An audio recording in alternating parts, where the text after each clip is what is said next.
लड़की के फादर की डेथ हुई है और अगर उसके स्टेट ऑफ माइंड को देखा जाए, हमें इतनी जल्दी उस पर कार्रवाई नहीं करनी चाहिए थी। 13 दिन तो कंप्लीट करते, उसके बाद आप हल्की फुल्की जो भी है कार्रवाई कर सकते थे। वैसे भी उसने कोई मर्डर या कोई बड़ा जुर्म नहीं किया। ये हमें हेल्थ इंफ्रास्ट्रक्चर को इंप्रूव करना पड़ेगा। वैसे भी फैसिलिटीज की कमी है, बहुत ज्यादा ओवरबर्डन है, जिससे एक डॉक्टर जो 1 घंटे में 10 पेशेंट्स को देख सकता है, वहां उसको 60-70 पेशेंट्स को देखना पड़ता है। उसमें डॉक्टर भी क्या करेगा। नमस्कार दोस्तों, आज की प्रेस कॉन्फ्रेंस में आपका स्वागत है। आज की प्रेस कॉन्फ्रेंस में हम बात करेंगे जो जीएमसी कंट्रोवर्सी हुई है, जीएमसी में जो लेटेस्ट इंसिडेंस हुआ है जिसमें लड़की को अरेस्ट किया गया, और दूसरा जम्मू कश्मीर के हेल्थ इंफ्रास्ट्रक्चर को कैसे इंप्रूव किया जाए ताकि हमारे पेशेंट्स को बाहर जाने की जरूरत ना पड़े। मैं दोस्तों बात करना चाहूंगा जो लेटेस्ट इंसिडेंस हुआ जिसमें लड़की को अरेस्ट किया गया। मेरा ये मानना है ये बिल्कुल गलत है, अरेस्ट नहीं करना चाहिए था, और मैं मांग करता हूं कि उस लड़की को जल्दी से जल्दी रिलीज किया जाए। हमें ये समझना चाहिए कि उस लड़की के फादर की डेथ हुई है और अगर उसके स्टेट ऑफ माइंड को देखा जाए, हमें इतनी जल्दी उस पर कार्रवाई नहीं करनी चाहिए थी। ठीक है, उससे गलती होगी, उसने लात मार दी, लेकिन क्योंकि उसके फादर की डेथ हुई है, उसके फैमिली में एक दुख का माहौल है, पूरा परिवार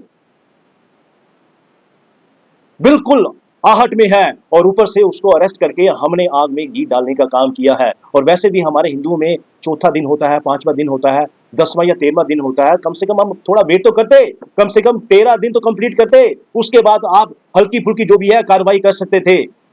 वैसे भी उसने कोई मर्डर या कोई बड़ा जुर्म नहीं किया था, तो इसलिए मैं मांग करता हूं कि उस लड़की को फौरन रिलीज किया जाए। और दूसरी चीज, बहुत अहम बात है, मैं कहना चाहूंगा कि हमारे यहाँ पर जीएमसी में या और आसपास हॉस्पिटल में हर दिन पेशेंट्स और डॉक्टर के बीच में कुछ ना कुछ लड़ाई चलती रहती है। कभी अटेंडेंट और डॉक्टर के बीच में, कभी हर दिन कुछ ना कुछ चलता है। तो ऐसा हमें जम्मू कश्मीर में ऐसा क्या करना चाहिए कि ये जो मसला है, जो कंट्रोवर्सी है, लड़ाई को कैसे बंद करना है, उसके लिए हमें हेल्थ इंफ्रास्ट्रक्चर को इंप्रूव करना पड़ेगा। मैं बताना चाहूंगा मीडिया के माध्यम से, हमारे जो हॉस्पिटल्स हैं जैसे जीएमसी, रजौरी, डोडा या और भी हमारे जो डिस्ट्रिक्ट हॉस्पिटल्स हैं, यहां पर हमें जो फैसिलिटीज है या फैकल्टीज है, हमें यहां पर ड्रास्टिक इंप्रूव करने की जरूरत है। अब क्योंकि वहां पर इन हॉस्पिटल्स में फैकल्टी नहीं है, फैसिलिटीज नहीं है और कई सारी चीजें नहीं है, वहां के पेशेंट्स को यहां पर जीएमसी में रेफर किया जाता है, जीएमसी जम्मू में रेफर किया जाता है। इवन की हैरानगी होती है कि इतना बड़ा इंटरनेशनल हॉस्पिटल बना दिया हमने एम्स विजयपुर में, वहां के पेशेंट्स को भी यहां पर रेफर किया जाता है। सबसे पहले इन हॉस्पिटल्स में वैसी हमें फैकल्टीज प्रोवाइड करनी पड़े ताकि यहां पर इनको रेफर ना करना पड़े। और दूसरी चीज, हमारे यहां पर जीएमसी जम्मू में रेफर केसेस इतने ज्यादा आते हैं कि ये जो हॉस्पिटल है बहुत ज्यादा ओवरबर्डन्ड है।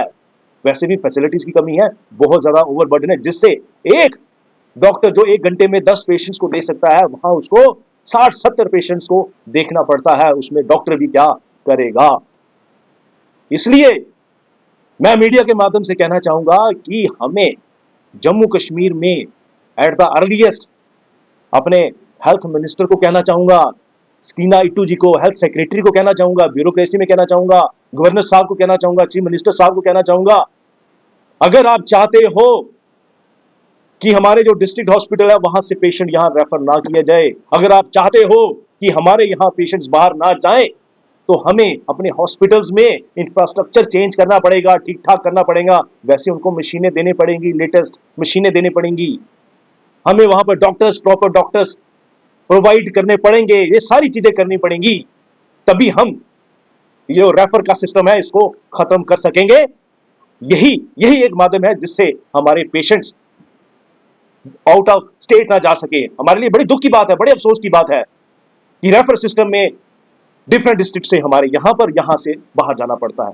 तो इसलिए ये एट द अर्लीस्ट गवर्नमेंट को करना पड़ेगा। मैं फिर से कहना चाहूंगा, उस लड़की को आप जल्दी से जल्दी रिलीज कीजिए और दूसरा हेल्थ इंफ्रास्ट्रक्चर को चेंज कीजिए, ठीक कीजिए, जिससे हमारे डॉक्टर्स को भी राहत महसूस हो सके। धन्यवाद।